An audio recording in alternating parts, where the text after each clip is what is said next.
Hello and welcome to the Mystic Chat. So today we're going to be talking about queer witchcraft, queer spirituality, things like that, and how to do it. Well, what does that look like, and how it's a powerful practice and things like that. So let me introduce myself. My name is Chris Allen. I am an ordained minister with the Fellowship of the Phoenix. I am also a published author. Um, you can always find me on Amazon, things like that. And and then allow me to introduce my co-host. Aaron, talk about yourself. Hi, I'm Freder Aaron. I'm a graduate of the Mystery School of the Fellowship of the Phoenix as well. I'm a ceremonial magician and practitioner of traditional witchcraft and host of the podcast Storybook Witchcraft. Um, yeah. And we're here because it's Pride Witches. Yeah. Um, so a little bit of just like context and pride for me. So, you know, I grew up in a very small town outside of Houston, and you know, and I never really came out per se. Like I was that kid who was like, "Screw you! I'm gonna do what I want. You can't tell. I'm an artist." So it never occurred to me to have to like tell people anything. And I don't think it was as big. Oh, look how cool I am. It's more of a I just didn't give a shit about what people thought, you know, um, which I think after lots of bullying because of my stutter and things like that, you just quit caring. Um, so that being said, I really thought that pride was a cool thing for people who did come out, because I almost felt gypped about, hey, I never had a coming out experience. I just started dating men and it was like no big deal. And it wasn't a surprise because I was in the glee club and the drama and track team and things like that. So nobody cared. So, um, pride has a very special place in my heart because it is a magical thing in itself, you know. So what's pride like? What are your thoughts on pride in general? What's funny for me is very similarly, I didn't have a singular coming out experience, and unfortunately, didn't have a chance to come out by choice with my parents or family. But and early on in my magic and witchcraft experimentation, I found at the time the Brotherhood of the Phoenix, which was an order for men who loved men. So that was even built into my spiritual practice, Hmm. pretty early into my life.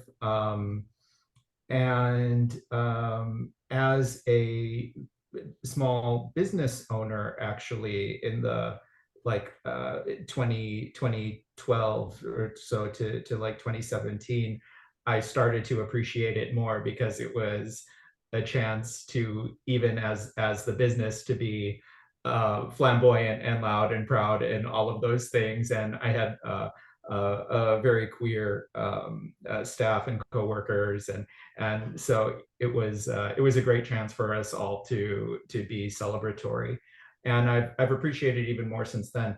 But when, like I said, early in my spiritual journey, I found the Brotherhood of the Phoenix. But out it outside of outside of that group, it was interesting to see how heteronormative the neo-pagan Hmm. community for the most part was, and now being in Texas, how heteronormative it really is still. When I first found witchcraft, and I've told this story about on several podcasts that I've been a guest on. I found an article that was talking about, a nature religion and magic and the planets and things like that and the ancestors. And I thought, hey, I kind of gravitate towards all that. So I actually got a book, Raymond Buckland's big book of witchcraft or whatever. And I remember one of the things, like I was very much into the whole nature thing, is why I'm pagan.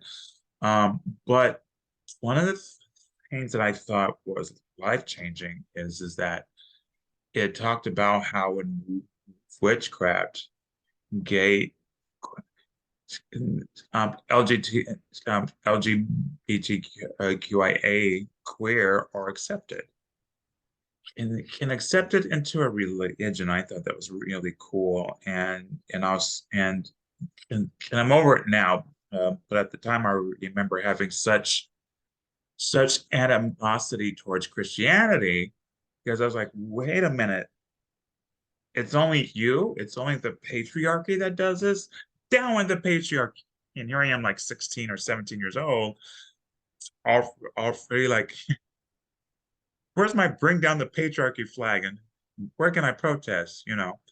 Um, but that being said, I think a lot of people, a lot of queer people really gravitate towards witchcraft and magic. And part of it is, well,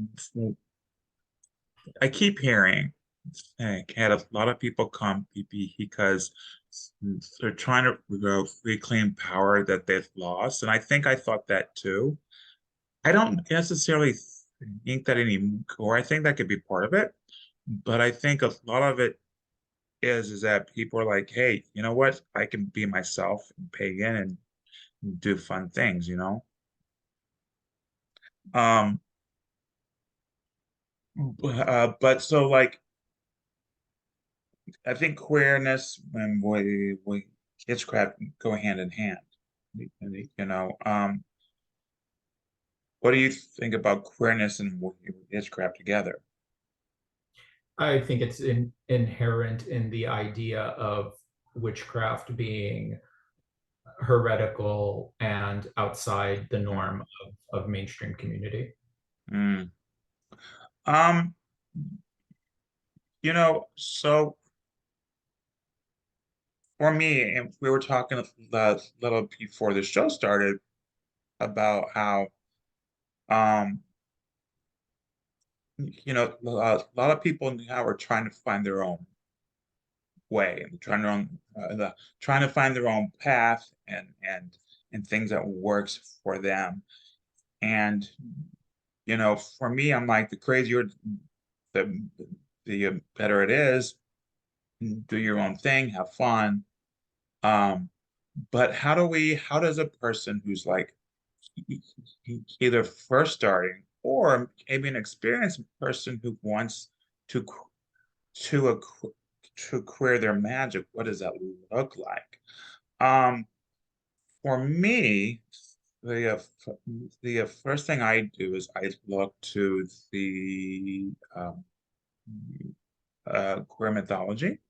So, like for example, you might have the story of Apollo and Hyacinthos, or Zeus and Ganymede, or the story of Loki or Freyr, or things like that.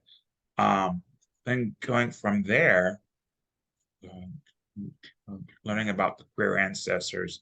And queer ancestors doesn't have to be magical ancestors. They can be like, any, frankly, anybody. But um, sometimes people will like to get the famous people, like Aaron, who I forget his nickname, the creator of the Minoan Brotherhood.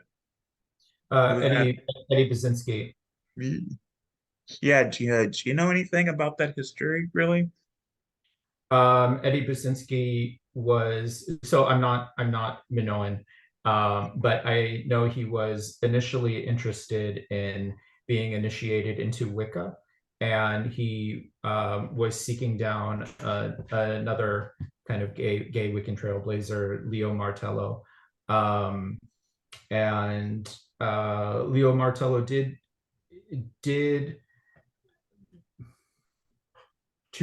mentor him in a way, but did not end up initiating him into Wicca. Eventually, Eddie, I believe, was initiated into Gardnerian Wicca, but I could be wrong. But he met Herman Slater, and the two of them opened the famous magical child In New York, yeah. and temple in New York. Yeah, and went on to create the Minoan tradition. Um, well, that's just it. I think if we can become inspired by him, because at the time, Wicca was a very heteronormative group. You got the goddess and the god, and you have the penis and the vagina and things like that. Um, and to be honest, I was kind of lucky, I guess, because I've read all those books that said that, but I was solitary until I found, the Fellowship of the Phoenix and things, and so then, I never had that experience. But I did hear a whole lot of people talking about how, um, oh, they always pair us up, boy, girl in circle for that polarity, which who says you need polarity in magic? I never understood that. I think polarity is in a magic is an interesting teaching tool, like light and dark, sun and moon, winter, summer, as a teaching tool, but magically, I don't think it has no reason. Find balance. Well, you can find yeah, balance within yourself, you know. Um, but anyway, I thought it was cool, when we started the fellowship, how, instead of, talking, if we're gonna talk about magic in a sexual sense, in the energetics of sexuality, and instead of male female, you have not even top and bottom, you have active and receptive, not passive, receptive, which I think that's um an important distinction in magic. Passive just means I'm just gonna lay here, which whatever. Receptive has a whole magic of its own, you know, Yeah. and so no matter how you identify as gay, straight, lesbian, trans, um, even asexual,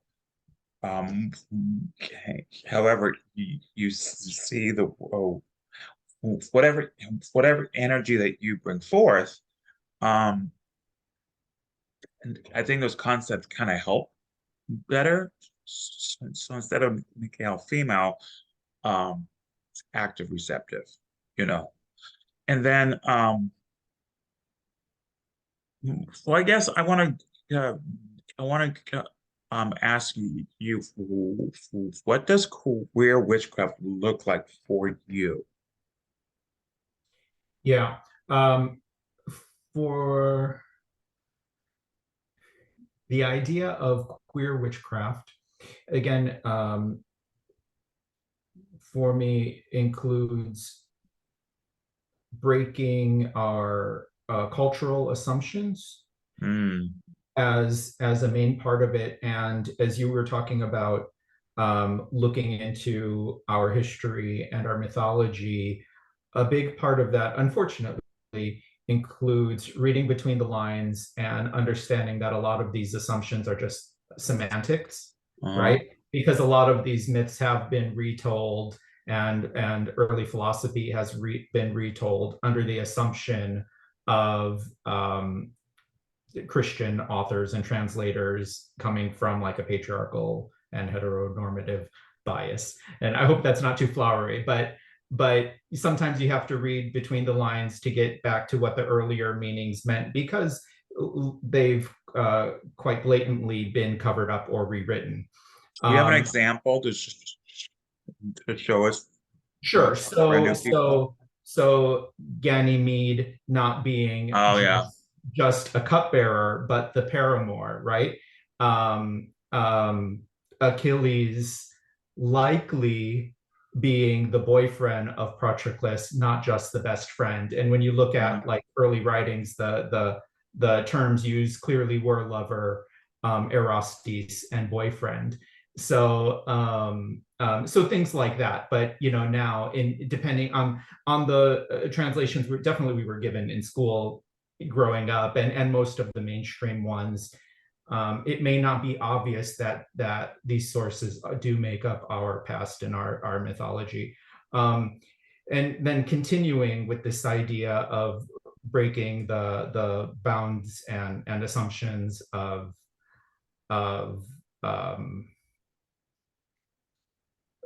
like the multitude, I guess. Um, then we move into the activism and protection Mhm. aspect of witchcraft, which is, I think, right now probably the most important aspect of queer witchcraft. I agree 100%. One of the things, from like beginning with the mythology, beginning with the queer ancestors, beginning what queer magic means to you, each each person, and just so you guys know, however you define queer witchcraft or queer magic is your definition, and that's great and that's powerful, and it's yours and have it. And it doesn't have to be like mine or someone else's. However, I learn from people all the time. I learn from colleagues and students. It's okay to borrow something you like, but in the 21st century and even the 20th century, um, one of the important aspects of of um, of magic and queer magic, I think, is self-empowerment. And so, as a teacher, I have to say, power and self-empowerment does not mean power over others. It means power with others, meaning power with the earth, power with the gods, power with each other, you know? And I know a lot of people struggle in their own lives. Maybe you're having problems with homophobia. Maybe you're having problems with some bullying. Maybe you don't feel safe in your neighborhood. You know, one of the things I'm aware of is I'm a big guy. I weigh 210 pounds on a good day. Um, I'm not so concerned about bullying or being, harassed, but there are people who are. There are some people um, who naturally, and I want to celebrate this, don't fit into the hetero norm, normal people. Some people have tattoos or differently colored hair or are androgynous or non-binary or whatever it is. Um, those are the people who get harassed the most, and so I think witchcraft for self-empowerment is very important. And some of it is that you know I want to have a disclaimer. Please take care of yourself. Please be careful. Please make smart choices. However, magically, I think that the queer gods or even gods who have bisexual lovers or trans are great uh, powerful allies to have. I think we can also learn from them when we meditate with them, when we give them devotions, when we journey with them. They teach us and they challenge us and they teach us to grow and to step into our own power. Um, which leads to me to the activism part of I I'm not sure if you've seen it, but there's this whole thing online right now that's hashtag gay not queer. And I want to reach through my phone and punch every single person who is saying this. And if you don't know what it is, let me enlighten you. So, as a response to all the harassment of our trans family and the drag queens and stuff, there are certain people who are trying to be heteronormative, trying to blend in, and they're saying, "Oh, I'm gay, but I'm not like uh, those queers over there who are trans, drag queens, non-binary." So we're one of the decent ones, the good ones, and oh my God, I want to reach to the phone and punch them because um, like it or not, you're queer, honey. You sleep with men, or you want to sleep with men, or whoever. So you're queer. Suck it up and own it. Find your power. Um, the other thing is that we turn on each other, the second we turn on each other, we lost the battle. What do you think, Aaron? Tell me your Uh, thoughts. Yeah. In fact, I want to backstep for a minute because Please. in my descriptions of seeking out queer mythology, I gave, the first two that popped into my head as a cis gay male who practices, right? And they were gay male examples, but queer witchcraft and queer mythology can expand beyond that, and so I don't want to make the assumption that queer mythology is just, gay male mythology at all. And so yeah, of course your queer witchcraft will look different than mine. And you talked about finding our power, and I think also even finding again our own assumptions, because we've grown up in this society and in this overarching patriarchy. And so, yeah, we have to be aware of our own assumptions as well, and as we're trying to blossom into who we really are, and our actual queer identity, right? And unfortunately, I think that hashtag shows a large part of the community who is not comfortable doing that. You know, Mhm. they're trying to survive within the toxic masculinity of the overarching patriarchy. Um, so yeah, not my personal example of queer witchcraft, that's for sure. Well, first and foremost, like I'm really good for friends with Michael Herkus, the glam witch. If you don't know who he is, Google the glam witch. Anyway, he identifies as non-binary. He does identify as he. And um, we're doing some classes and workshops together over the summer, and I have to sit. I don't have to. I'm sitting on a panel of pagan activism. And he says, "Oh, I'm on that panel too, but I'm not an activist." I was like, honey, you are the most Yeah, you queer, are. gay, high heel wearing with the beard, makeup, queer I've ever met in my life. Simply by existing, you're an activist. So that again brings me into to uh, uh, queer witchcraft and personal power, power with. But so let me just help you jump on my train here for a second. So magical practice. We have a lot of energy blocks in our energy channels and our consciousness and our emotions. Our astral body has blocks. That's why when you take like Reiki healing or quantum touch or just hands-on healing or whatever, you always hear like, "Oh, I have a block," or "Oh, I feel like you're blocked," because it's very normal to get a block. I've been a healer for 23 years now ish, and I still go, yeah, because we're human and shit happens and life happens and we can't do everything all the time.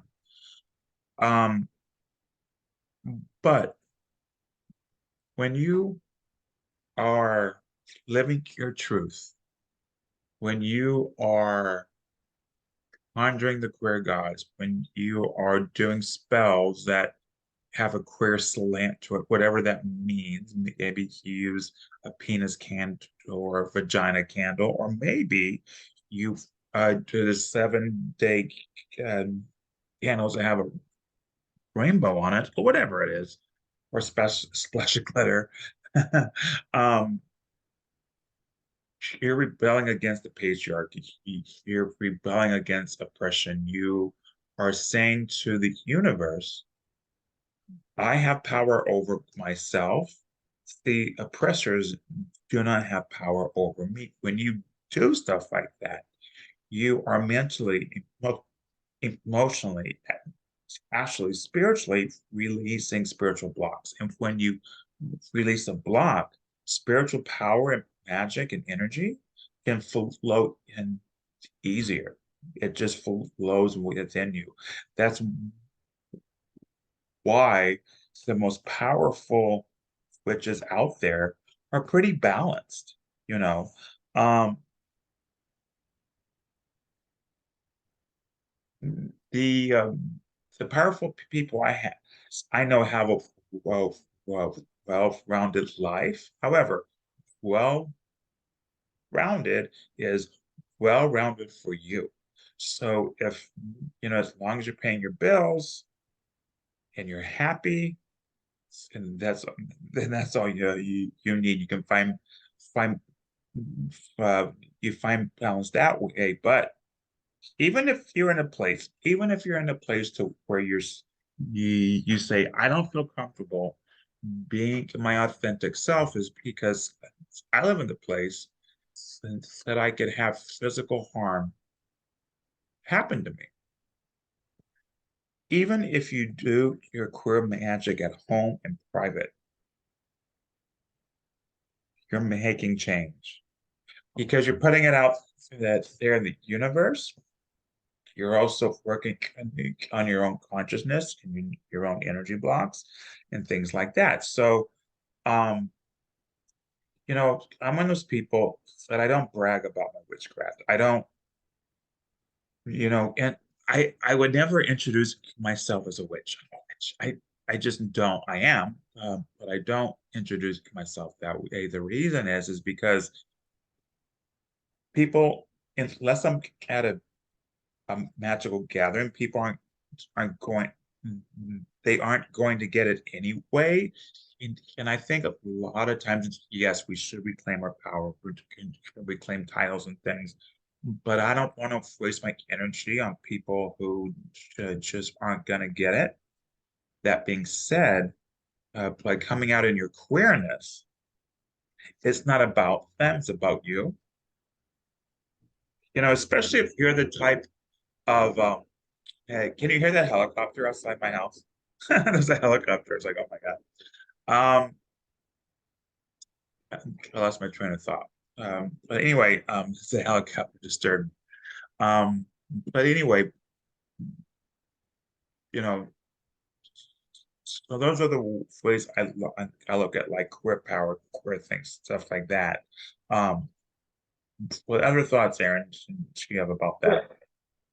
Yeah, with queer witchcraft and activism, there has to be consideration for the practitioner's own safety as well, and realizing that it's not always going to be safe for you to be this persona in public, or at least to be doing spellcraft visibly in public, and that's okay. I don't think it's okay for you to not feel like you have to be out there fighting the fight all time. You can be doing these things as much as you're able to, and to preserve your well-being and safety. Um, the other thought I had is uh,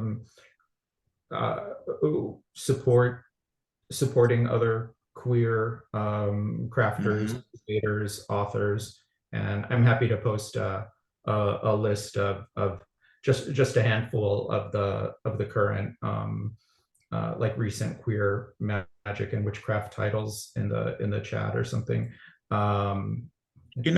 That's a great idea. I know. Here's the thing.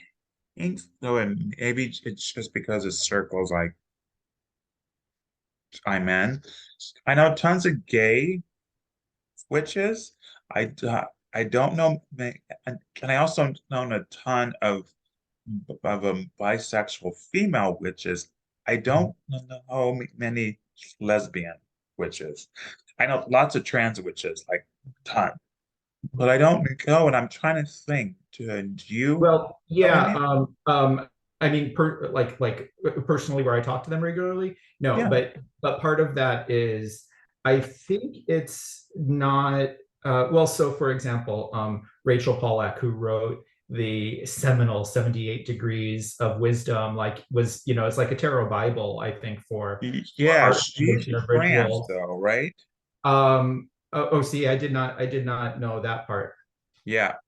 Rachel but was trans and she but recently died too. You know that, right. right? Yeah, Okay. and that part I knew. But Like that was just when I happened. found out that Rachel had a female wife.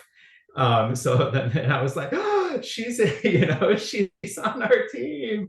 I love it. Um, I believe Deborah Lip as well. I believe is lesbian, and she's a author. I think a Wiccan author. And Well, there was she's another on my one. publisher. She's from Crossroad Books. I should know her. I should reach out to her and say hi. I haven't because I don't know her that well at all, and I don't want to be like, "Hi, you should know me." So hopefully I'm not, hopefully I'm not misattributing. Misrepresenting. Yeah, but I believe that I I believe can that find out. was true. And that there was another recently, and this one I won't remember, but I know recently too, I was hearing an interview with an author, whose books I'd had for over 10 years, and thought, I didn't know she was part of the community too, I and I love it. think it was just, again, especially um, with you and I kind of came up in the witchcraft community around the same time. I think maybe it just wasn't as talked about, or made as overt as the time, which is almost interesting to me because at that time, like I'm thinking was during like Lilith Fair and the sort of like feminine revival of feminist culture and in magic as well. Um, yeah. I think it's gonna be a side project of mine to like make contacts with the full spectrum of queer witches, like gay, lesbian, trans, bisexual, for non-binary. Partly is because I think everyone has a point of view that I don't have, and I would like to learn from and understand. Um, and I don't want to be in a bubble. I don't want to be in my gay bubble, and I only see what I see. Um, And I want to say like trans witchcraft practitioners is is definitely a large part of the history of modern magic. If for no if for no other reason than, unfortunately, there wasn't always a lot of careers for trans people to exist invisibly, but one of them that was botanicas and working in spiritual shops and things like that, Tell me and more of about course this. and Let's of talk course about it. doing magic for survival, right? So magic is born out of necessity, and people, doing what they need to ensure their survival. Um, yeah, in even, now in the US, it's not uncommon that I've been in magical supply shops and befriended trans workers at some of them, but especially when traveling in other countries, like Mexico, for example, in the cities. If you go to some of the markets with the various stalls, or a lot of times there'll be a booth selling magical supplies in the markets, and again, quite often they'll be run by trans people, and I'm making an extra jump there, which is an assumption, but I do believe, in that society, it can be difficult to find a career to thrive in, unfortunately, and so that's one of that is open. So that's interesting because, when I've gone to Mexico and all kinds of industries, I see trans people, or who to be honest, I'm assuming that they're trans. Um, is Mexico more accepting of trans than the US is? Because I don't really know about the political I arena. want to, from my experience, I want to say yes and no. One, um, like I've been in small towns where there were trans people and everybody knew of the trans person. However, they also have often been subject to violence Mm. or, ridicule. Sometimes it's, behind the back ridicule that sometimes more apparent. So it's one, and the conversations, that I heard as part of that too was how strong these people are to still live that truth in the face of that opposition, and still live out and publicly. So speaking of that strength and bravery, I'm wondering how we can learn from that. That's magic right there, in my opinion. How can we take that bravery? How can we take that courage? And I want the audience to understand, bravery does not mean you don't have fear. Bravery means you have fear, but you do it anyway. You work through it, you go through it, you just feel the fear and do it anyway. So how do we, because like for example, how do we take that magic of bravery and apply it to queer activism or like making change in the world or keeping Florida, Tennessee, and Texas from taking away our rights. How do we do that? What does that look like? How do we find that magic, that witchcraft that they have? How do we do that? Yeah. Yeah, I wish I had an answer for that. One of the things I heard recently from a trans witch, Ilva Mara Razuski, who goes by Bimbo Yaga, was talking about how in the fight for marriage equality, that one of the major strengths that pushed that forward was assistance from the trans community and them teaching their skills in strength and protest to the overall LGBTQIA community, Interesting. and how now that that's been passed, the communities are rifting again, which is what you were speaking about earlier. Um, and Right. so hopefully we can nip that, combat that rift that's happening, because they are a vital part of our strength in our community. The other thought I have is we had a shared colleague who used to go to protests, but used to go there to hydrate people and make sure everybody was okay, including the people who were protesting against us. And he wasn't necessarily always kind to them, when they would be shouting pejorative terms and stuff, he'd be there with his water saying, I want you to say that to my face.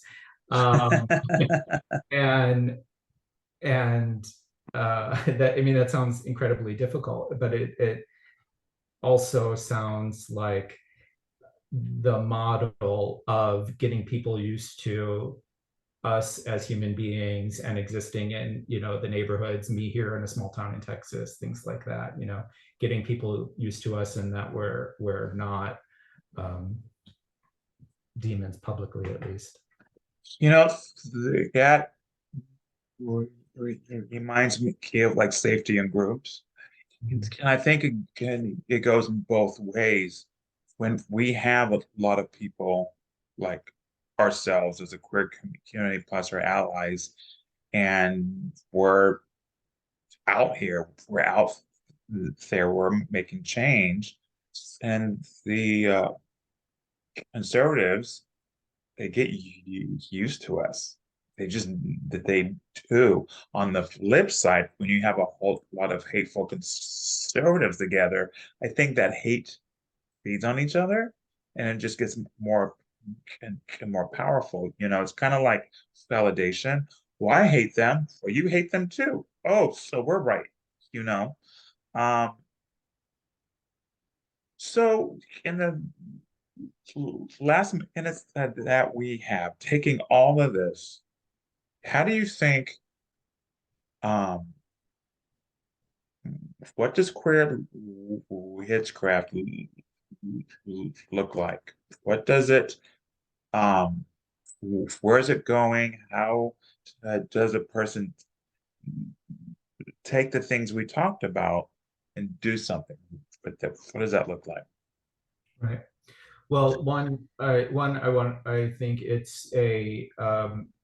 it does take a look at our past. It honors our queer ancestors, um, abstractly, but also with with a search to find specifics as well. You know, and meaning again in mythology, philosophy, but also in modern times. You know, everything in between. You know, finding these trailblazers and giving honor because in the 19 it's like combining ideas here, but again to show one that this is not we're not a threat, we're not the opponent.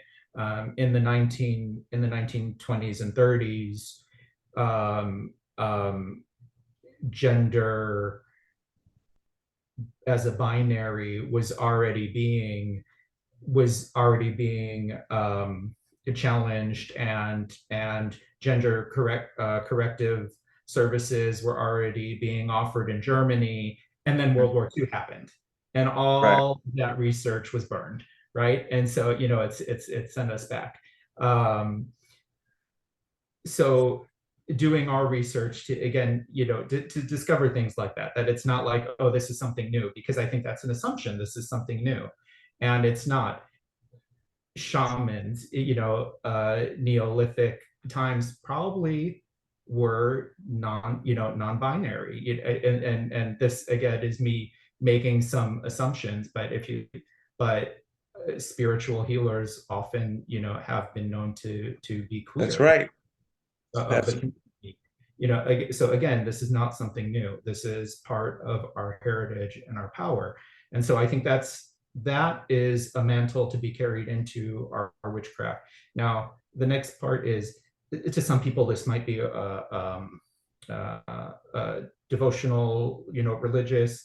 I heard something great a number of years back. I'm not necessarily concerned what's under the god's toga, so religiously it could, it can vary a lot, but then practically, um, magic focusing on uncovering our true selves outside of the assumptions of society, working to heal and care for that self, and working to heal and care for um, threatened communities. You touched on something about how shamans and things were probably non-binary, and a lot of them were. In fact, and I don't remember the exact tribes, but there are many Native American tribes that have what we call the two-spirit people today, and that's the idea of having both the spirit of a male and female. Um, for me, I believe the reason why uh queer people, trans people, gay people, lesbian, bisexual people are magical or healers because A, our consciousness has to be open. Simply by being who we are, it has to be open. However, It doesn't mean people pay attention to that and listen to it. Some people try to close it off. Um, and you know, and I also want to say that energetically, I think queer people have the ability to, I don't want to say male, female, I want to say active, um, receptive roles, you know. Um, I'm trying not to accidentally slip into heteronormative vocabulary, but things like nurturing, fighting, um, all those things that are usually assigned to one gender. That if you can do, I read something about the Navajo, and when one of the quotes was by an elder that said something to the effect of, um, "We think it's powerful when someone can go on a good hunt and come home when weave a good basket." I thought that was a very interesting way to look at it from an indigenous point of view, in the sense of, hey, you have more talents than just one gender. Great. Let's have you work with society. And the last thing I want to say is that this whole idea of like queers being a pariah, pedophile, stuff like that, all that is coming from one, fear and hate, and two, whenever conservatives cannot find a reason to disqualify you, they bring in the children as a scapegoat and say, "Oh, but the children," and the children don't give a shit. So that's my high horse about that. Yeah. I'm wondering if there's any resources we can suggest for people looking into um, queer community, queer magical communities. So of course we have the Fellowship of the Phoenix, and if you want to look at our website, is the fellowshipofthe Phoenix.org. Christopher Pinzak, it isn't a queer organization, but he does have a lot. He's queer himself, and he does have a lot of queer um people and experiences. So the Temple of Witchcraft is a great resource, as you talked about before, the Minoan Brotherhood. Um, what else? I can't think of anything off the top of my head. Yeah, the Minoan Brotherhood would be more specifically gay male, Yeah. um, but Storm Fairy Wolf has Yes. is part of the Black Rose Witching and the Blue Rose Fairy, which I believe is open to everybody, but is also very queer from conception. You do have to pay with that one, but it is I think it's probably a fair energy exchange for the teachings that are included. Um, there's the Ecclesia Antinoi, or the Temple of Antinous as well, which again comes from a man loving man um, origin, but is very inclusive. Um, and so although it's begun by the mystery of the Emperor Hadrian and his lover, the god Antinous, I think the temple itself is very queer and very all encompassing. Well, one of the things I do want to caution of is that there are some queer groups out there who are very non-welcoming to the opposite gender. So, for example, there are um, um, gay groups who may not be so welcoming to women, and there are female groups that are not welcoming to men. However, I do believe in And if somebody wants to have a lesbian um, energetic space, I think that's important. I think if a group wants to have a gay energetic space, I think that's important. Uh, the difference is that when a group is for disparaging to another member of the queer community. However, I guess you can say that about straight groups too. So that happens. Well, that's And all you, I you got for mentioned the Fellowship of the Phoenix. The fellowship is non-restrictive. It's inclusive you. to all gender expressions, and is has originated as a queer mystery religion. Yeah, and to be honest, it used to be the Brotherhood, the Brotherhood of the Phoenix until we opened it up.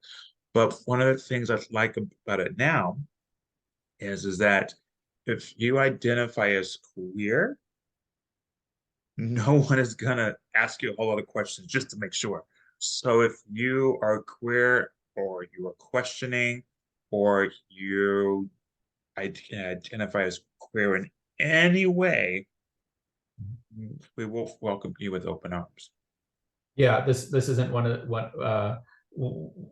of those environments where you're only queer when you are in a visibly queer relationship. Right, right. All right. Well, that's all I have. And do you have any closing words, Aaron? No, find me on Instagram, Storybook Book Podcast, and probably here next month on Mystic Chat with gracious Christopher Allen. Um, yes, and I have a few brand new books out. Check them out on Amazon. Chris Allen, Allaun. And I look forward to hearing from you soon. So you have a happy Pride and go Likewise, out and hopefully anyone who's hearing this later can add some more resources to the comments. and go out there and make some change. All Let's do right. it. See you later. Yeah.